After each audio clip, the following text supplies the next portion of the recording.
Ngaha turaje Nyagasani twitabira ingoma y'urukundo ku izina ry'Imana Data na Mwana na Roho Mutagatifu, amen. Amahoro bana b'Imana, nimuhumure, Imana iradukunda, ije kudukiza kuri uyu wa gatandatu w'icyumweru cya 29 mu cyumweru bisanzwe, tariki 26 Ukwakira 2024. Ngaha amasomo ajye kuduhuza n'Imana. Isomo rya Myubaro kwa Mutagatifu yandikiye Abanyefezi, umutwe wa 4 umurongo wa 7 kugeza ku 16. Bavandimwe, buri wese muri twe yahawe ingabire ye bwite uko Kristo yayimugeneye. Nicyo gituma mu byanditswe hari abavuga ngo yarazamutse atumbagira ashoreye imbohe maze aha abantu ingabire. Kuba yarazamutse bivuga iki atari uko yabanje kumanuka akagera ku isi yacu? Uwari waramanutse ni nawe wazamutse mu bushorishori bw'ijuru kugira ngo aganze muri byose. Ni nawe wahaye bamwe kuba intumwa, abandi abaha kuba abahanuzi, abandi abaha kuba abogezabutumwa, abandi abaha kuba abashumba cyangwa se abigisha. Nk'uko yatunganyije abatagatifujwe be, anabategurira gukomeza umurimo bashinzwe wo kungura umubiri wa Kristo, kugeza igihe twese tuzunga ubumwe mu kwemera no mu kumenya umwana w'Imana, tukazaba abantu bashyitse bageze ku rugero ruhamye ruyinganye igihagararo cya Kristo.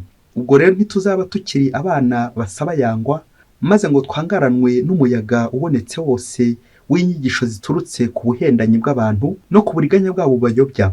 Ahubwo nitubaho mu rukundo rutaryarya, tuzakura kandi twiyongere ubudahwema, twifatanyije na Kristo utubereye umutwe. Niwe uha umubiri wose gutera hamwe mu ngingo nyinshi ziwugize, zikawutunga zikawucunga, buri rugingo ku rugero rwarwo, akanawuha gukura no kwiyubaka mu rukundo. Iryo ni ijambo ry'Imana. Zaburi 122. Nimuze tujye mu ngoro y'Uhoraho twishimye. Mbega ibyishimo nagize igihe bambwiye bati ngwino tujye mu ngoro y'Uhoraho, ngwino tujye mu ngoro. Mbega ibyishimo nagize igihe bambwiye bati ngwino tujye mu ngoro y'Uhoraho. None urugendo rwacu rutugeje ku marembo yawe Yerusalemu. Yerusalemu, uri umurwa wubatse neza, umujyi ucinyiye cyane. Aho ni imiryango yose ya Isiraheli, imiryango y'Uhoraho iza mu mutambagiro. Aho niho Isiraheli iza gusingiza Uhoraho uko yabitegetswe. Niyo hari intebe y'ukomoka kuri Dawudi, intebe yicaraho igihe aca imanza. Nimuze tujye mu ngoro y'Uhoraho twishimye. Nyagasani Yesu nabane namwe. Amagambo mu Ivanjili ntagatifu ko yanditswe na Luka, umutwe wa 13 umurongo wa 1 kugeza ku wa 9. Muri icyo gihe haza abantu batekerereza Yesu uko Abanyagalileya bari bishwa na Pilato, maze amaraso yabo akayavanga n'ay'ibitambo baturaga. Arabasubiza ati, mukeka ko Abanyagalileya barushaga abandi kuba abanyabyaha? Oya, ahubwo reka mbabwire, nimuticuza mwese muzapfa kimwe nabo. Cyangwa se ba bantu 18 bagwiriwe n'umunara wo kuri Silowe, mukeka ko bazize kuba abanyabyaha kurusha abandi baturage b'i Yerusalemu? Oya, ahubwo reka mbabwire, nimuticuza mwese muzapfa kimwe nabo. Nuko Yesu abacira uyu mugani ati, umuntu yari afite igiti cy'umutini cyatewe mu murima we w'imizabibu, aza kuwushakaho imbuto ariko ntiyazibona. Niko kubwira umuhinzi we ati, uyu mwaka ni wa gatatu nza gushaka imbuto kuri uyu mutini sinzibone, uteme ntacyo maze aha ngaha. Undi aramusubiza ati, shobuja, wuretse byibura uyu mwaka mucukurire iruhande maze nshyireho ifumbire, ahari kera wazera imbuto, nutera uzawuteme. Iyo ni Ivanjili ntagatifu. Bayoboke b'Imana, nimugire amahoro. Aha tugeze ni kuri buri munsi. Fungura buri munsi, ufungure buri munsi, ufungure abandi buri munsi, ineza y'Imana buri munsi, imbabazi z'Imana buri munsi, impuhwe z'Imana buri munsi. Amasomo kintu byacu duteguriye, impinamagambo y'ubutumwa bw'ikibeho, Bikira Mariya yatangiye ikibeho, la conversion, no kwisubiraho, tugahinduka, tukemera inkuru nziza ya Yesu Kristo. Nimwicuze, nimwicuze, nimwicuze. Ngaya n'amasomo y'uyu munsi arongera agaruke atwibutse iyo mpuruza ya Bikira Mariya, iyo mpuruza ya Kiliziya, kwisubiraho, kwicuza bidatinze, kuko isi iri kugwa mu rwobo, kuko abantu bari kugomera Imana, kuko abantu bari kugwa mu buhakanyi bwinshi. Rero wowe mu Kristo wumva ijambo ry'Imana buri munsi, usabwe guhinduka, uhamagare guhinduka, uhamagare kwisubiraho kugira ngo urangamire impuhwe z'Imana.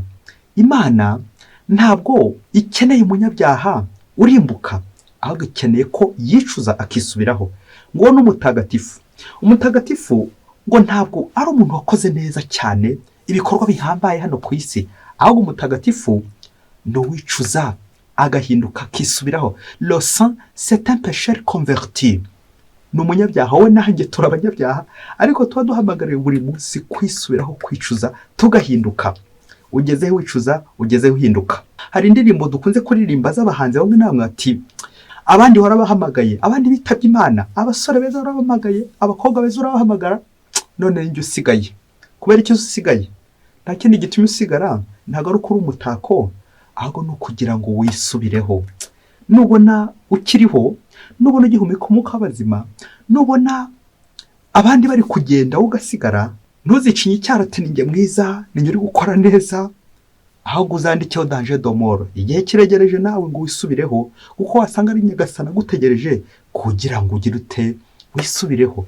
nimwicuze muhinduke, inzira zikiri nyabagendwa. ingingo remezo tujya kuzirikanaho iraza kugutera ubwoba, nanjye nteye ubwoba, ariko no kugira ngo urangamire impuhwe z'Imana, ureke ayo mafuta urimo, ureke ibyaha urimo. iragira iti nimuticuza muzapfa kimwe nabo, nuticuza uzapfa kimwe nabo, ninticuza nzapfa kimwe nabo. twese rero duharanire ko twakwisubiraho bidatinze kugira ngo turangamire impuhwe z'Imana. isomo rya mbere turi kuzirikana, Pawulo mutagatifu arerekeza abanyefezi ku bumwe. uyu munsi aratubwira gukoresha neza impano dufite, umurimo turiho, kuko twese ntabwo tuba hamwe, ntabwo duhuje amateka, ariko uko gutandukana, ubwo budasa butuma nanone dushobora buri wese kwisubiraho mu gice arimo, mu bihe arimo, muri gurupe arimo, aho ukorera, kwisubiraho bidatinze, ugakoresha neza igihe ufite, ugakoresha neza impano ufite. waba uri intumwa, waba uri umuhanuzi, waba uri mwarimu, waba uri muganga, waba uri umucuruzi, icyo gihe cyose aho hose uri, ujye umenya uti buri munsi Nyagasani araguhamagara kugira ngo wisubireho maze agukize. ngiyi rero ingoro y'Imana, aho twese tugomba gukirira muri kiliziya. ni nabyo muri ibyo Zaburi yaririmbye agira ati tuzajya mu ngoro y'Uhoraho twishimye. amen. kwishima ni uguhorana n'Imana, ni ugukora icyo Imana ishaka, kuko nta mahoro umunyabyaha. iyo uri mu byaha nta byishimo uburyo ufite, ushobora no guseka inyuma. ndinze kuvuga mu iri jambo, umbabarire ko njye kurivuga, ugashinyika inyuma, ariko imbere uri kure y'Imana. ibyishimo by'imbere, bya bindi biduhuza n'Imana. kwishima nyakuri ni ukuri kumwe n'Imana, ni ukuri mu ngoro y'Uhoraho. ivanjiri y'uyu munsi iraduha ingero ebyiri zo mu byanditswe bitagatifu byo mu isezerano rya kera, bitwibutsa ibyabaye. abanyagalilaya bari bishwe na Pilato. ubugome bwa Pilato, mukeka ko ari abarusha abandi ubugome kuba abanyabyaha. urugero rwa kabiri, abaguye n'umunara wa Silowe bagapfa, mukeka ko ari abanyabyaha kurusha abandi. nuko Yezu asoza icyo kibazo adusaba kwisubiraho ati nimuticuza muzapfa kimwe nabo. uyu mugani Yezu aduciriye uratwerekeza amahirwe Imana iduha, deuxième chance, kugira ngo arebe ko twakwisubiraho. igihe cy'umwaka, wasanga nanjye nawe dufite umwaka gusa, umwaka wo kwisubiraho. twongere tuzirikane ko umwaka nk'abantu ni nk'isegonda imbere y'Imana. twebwe dushobora kujya mu mwaka ni muremure, nubwo ukomeza ukivuguta mu isayo, nyamara ari segonda, nyamara umwanya wawe ugiye kugera, nyamara ejo n'ejo bundi nzapfa. nuko uwo mwaka ukagira ngo ni na muremure. igihe cy'umwaka bishatse kutubwira igihe kirekire Imana igende dutegereza buri gihe ishaka ko twakwisubiraho. uyu muhinzi utakamba ari gutwerekeza ku nyigisho duhabwa buri munsi, zazi nizo ngera kuduhindura. ati buretse manze nongere mwigishe, buretse yongere yumve iriya vanjiri, umurese akanya gato yongere yumve ibyanditswe bitagatifu, yongere ahabwe Yezu. ngiye cyagiye cyo kwitegereza, gutakamba, kwicuza, kwisubiraho, isengesho, kwakira imbabazi z'Imana muri uwo mwaka wose. ugezeho wisubiraho. umwaka uramutse urangiye none wajya hehe? umwaka wanjye uramutse urangiye ejo najya hehe? naba ndi kumwe n'Imana, nagira ibyishimo hamwe n'Imana. nidutisubiraho tuzapfa kimwe nabo. Nyagasani ntabwo akunda icyaha, icyo yanga icyaha, ariko agakunda umunyacyaha. Wahunda ariko wisubiraho wicuza. Rero ngero urebe ukuri kwera imbuto muri no minsi. Niba warisubiye koko, hato ejo n'ejo bundi ntuzamere nka yambwa shebuja agaburira inyama ariko ikanga ikajya no kurya amayezi. Nguko dushobora kwisubira bya nyirarureshwa n'ubundi tugasubira ku kacu. Uburyo Imana twihangana igihe kirekire igira ngo twisubireho twicuze maze duhinduke Imana idukize, kuko igishimisha Imana nuko twakwisubira, nuko twamera neza.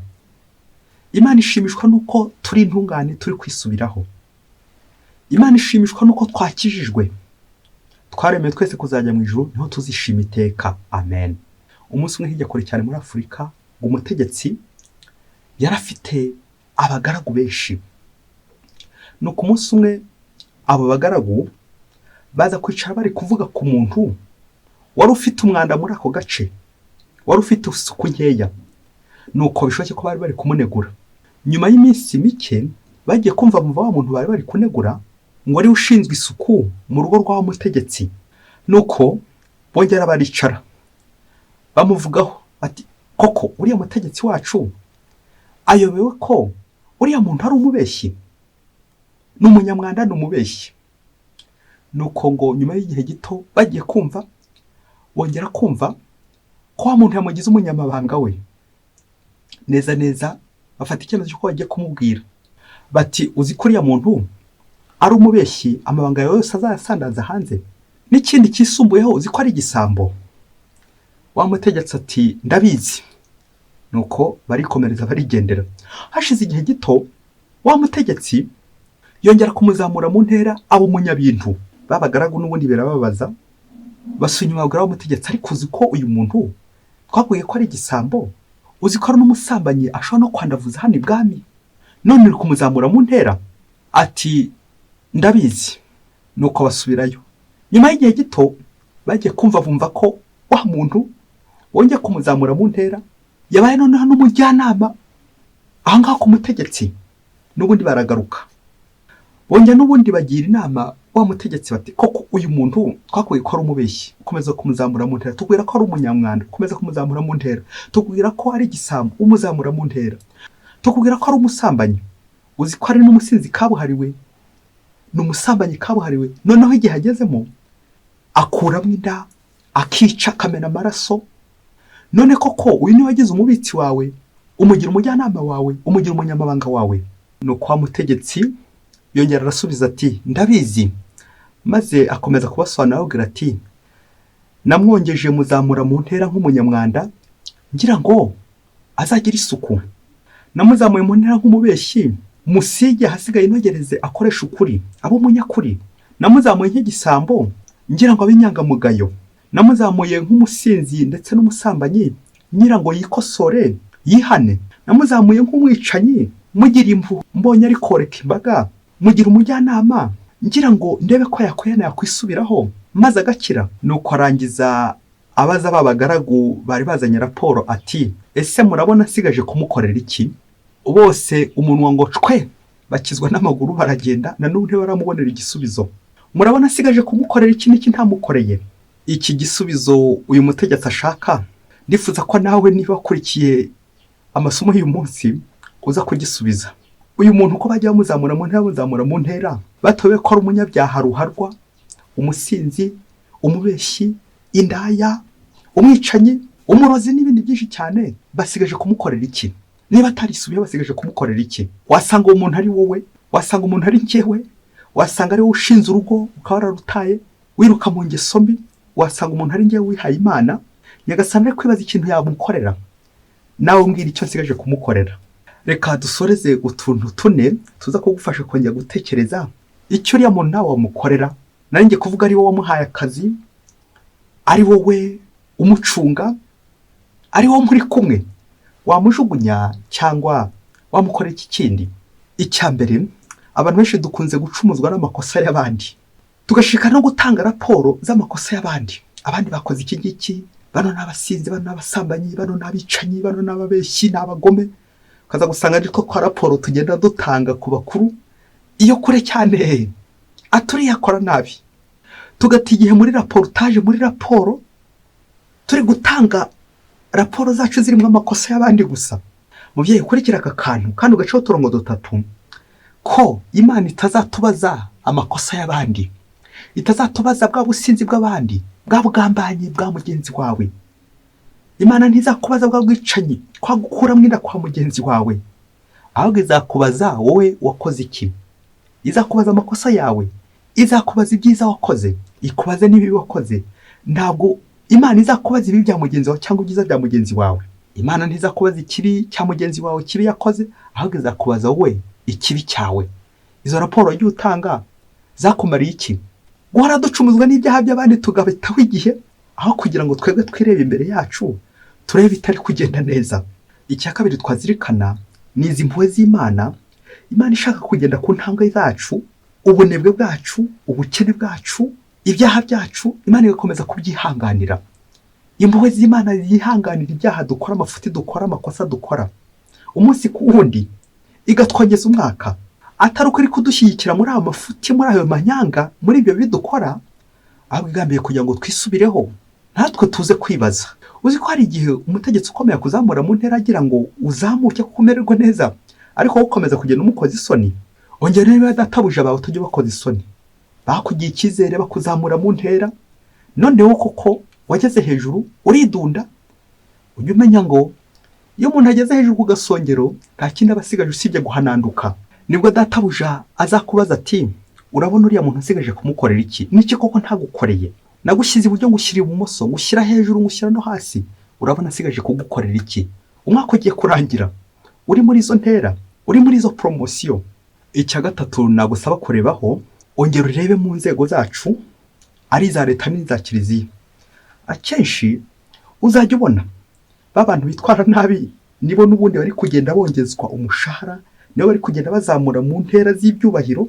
Ariyo hirya hose uzasanga ikintu gishobora kujya kiducumuza. Ugasanga umuyobozi kugira ngo muzamure mu ntera hari ibikosa abanza gukora biremereye. Abandi bari ku mpande bati koko bamuzamuye mu ntera nabiya byose akora. Uze kureba ariko ntuze guhatinda, urebe no superieur, urebe abakuru bacu, nuko se bari muri iriya myanya aribo ntungane. Uyu mwanya ndiho nuko ari nge ntungane, kuba ndi padiri nyoboye umuryango w'Imana nuko ari nge kuko Imana yabonye utunganye kurenza abandi. Uzasanga atari byo, ahubwo impamvu ndi muri uwo mwanya ni mu Imana yangiriye, nuko kugira ngo Imana yongere inyibutse ko ntacyo ndicyo, ko impamagarira kwisubiraho, kwicuza. Kuko niba ndi uwihaye Imana, uyu mwanya ndiho utamfasha kubona ijuru, utamfasha kwisubiraho, Imana isigaje kunkorera iki? Bayobozi, twongere turebe intera tugenda tuzamuka. Izo ntera zacu uko tujya hejuru bagasimbagiza, umenye ko nujya hasi n'ubundi bazatsindagira. Urebe niba utari mu bayobozi bica, navugaga kwiyica, ukibeshya kuri no gukiza, kandi ububasha ari ubw'Imana. Isubireho. Urebe niba utari kwisibira amayira, umuntu witwaye nabi, umuntu wakoze nabi, ugasanga niwe uri kugenda azamurwa mu ntera. Aho ntibyo bigucumuza. Aha Imana igakubwira iti ntugacumuzwe n'amakosa y'abandi, abandi ubihorere, irebeho ubwawe ntukagicumuzwa n'abandi. Kuko akenshi utigihe uri kwabazwa n'iby'abandi, uri kwabazwa n'abasambanyi, uri kwabazwa n'abasinzi, ukaza gusangira cyawe kirekire uri mu makosa y'abandi gusa, niyo ari mu mutwe wawe. Gucumuzwa n'abasambanyi, gucumuzwa n'abasinzi, gucumuzwa n'abicanyi, gucumuzwa n'abarozi, irebeho ubwawe. Iri somo ry'uyu munsi ni uko umwaka wawe ari uyu nguyu urimo, abandi barekera ibyabo ubihorere. Ngiye kurangiza ngo igisubizo, niba ugira ishyari nawe, ukaba ugirira ishyari ry'abantu bari kuzamuka mu ntera, ukaba ugirira ishyari ry'abantu bari mu gukataza mu myanya nyobozi, ishyari rikaba ryarakumaze kubera ko wenda ubona ko batitwara neza, ukagira ishyaka ry'uko bari kubyica, bari gukora nabi. Reka ngo uhumurize nkubwira ikintu cya kane cyiza cyane, ugiceho akarongo, ngo nubona umuntu ari kuzamuka mu ntera mu byubahiro, ati ntukamugirire ishyari, kuko igihe kizagera, mu byo akantu gaceho uturongo dutatu, igihe kizagera muhurire mu nzira, mu bisikane, wowe uri kuzamuka mu ntera birumvikana, nawe ari kumanuka ajya hasi. Kubera iki? Bishoboke ko yanze kwisubiraho. Ntukamugirire ishyari, kuko igihe kizagera mu bisikane. Mubyeyi, wumvise ko tugomba kugira ishyari ahubwo ukagira ishyaka ry'Imana. Ngwifurije kugumana n'Imana. Mwese Imana ibaha umugisha. Imana Data na Mwana na Roho Mutagatifu. Amen. Padiri Masumbuko na Silas wa Diyosezi ya Cyangugu.